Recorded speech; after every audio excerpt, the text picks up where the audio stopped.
घे की म्हणून ते ना डोईवरचं टोपलं खाली उतरवलं. त्यामध्ये कपडा काढला आणि त्या घोडेस्वाराला देण्यासाठी 2 आंबोळ्या एका मोठ्या पानावर ठेवल्या. याला काय म्हणतात ग बाई? आणि इतकाली भोक कशी काढलीस तू याला? हे ऐकताच पार्वतीला हसू झाले. ती म्हणाली, याला आंबोळ्या म्हणतात र, आणि याला भोक पाडायची गरज नाही रे बाबा. तव्यावर आंबोळीचं पातळ पातळ पीठ सोडलं की पाणी मुरतं आणि भोक पडतात बुजट. तो घोडेस्वार मोठ्या आवडीने आंबोळ खाऊ लागला. हे पाहून पार्वतीने विचारलं, आवडली? दे, आणखी देतेस का? घे की. असे करत सारी टोपलीच रिकामी झाली. तो घोडेस्वार म्हणाला, हे कोणासाठी चालवल्या होत्या जणू? कारभार लागतात दुसऱ्याच्या शेतात त्यांच्यासाठी. अरे आता पुण्यात दाखवून ते माझ्यासाठी गट्ट्यायत आणि घरात आंबोळीचं पीठ बी आहे. तो घोडेस्वार तिच्यावर चहा झोपडी बसायला. लोटावर पाणी पिऊन समाधानाचा ढेकण देऊन घोड्यावर बसून निघून गेला. इकडं पार्वतीने पुन्हा एकदा आंबोळ्या घातल्या आणि ती शेताकडे निघाली. तिच्या पतीने तिला विचारलं, अगं पारू, इतका उशीर का केलास? अगं वाटते ती घोडेस्वार म्हटला होता, लय भुकेलेला होता, त्याला आंबोळ्या खाऊ घातल्या. आणि पुन्हा करता वखत झाला. अगं तू पेस केलीस ना, तो भुकेलेला माणूस पोटभर जेवला ना?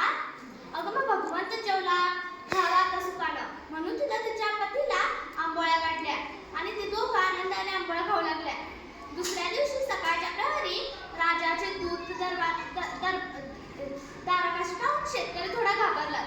ते दूत म्हणाले, पार्वतीबाई आंबोळीवाली इथंच राहते काय केलं तिने? शेतकऱ्याने घाबरत विचारलं. तिला आणि तिच्या पतीला शाहू महाराजांनी ताबडतोब दरबारात बोलवलंय. काल त्या घोडेस्वाराने कागाळी केली का काय त्यानं? अगं मी आता कोणाचं वाईट केलंय?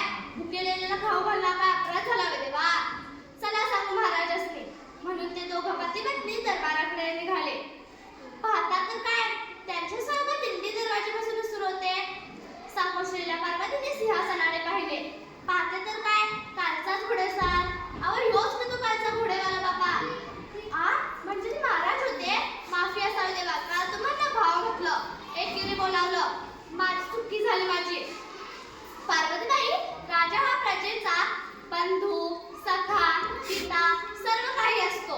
तू कालच्या मला प्रेमानं आंबोळ्या खाऊ घातल्या, त्याने मी प्रसन्न झालो.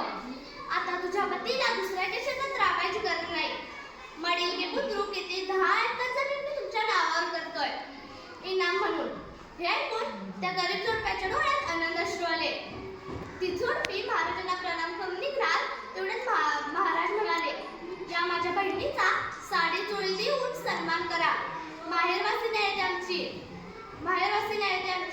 हे ऐकून पार्वतीला घरी आले. शेवटी ही जोडी मडील घ्यायला पोचली. कोल्हापूरच्या प्रजाही दक्ष शाहू महाराजांनी जे शेत इनाम म्हणून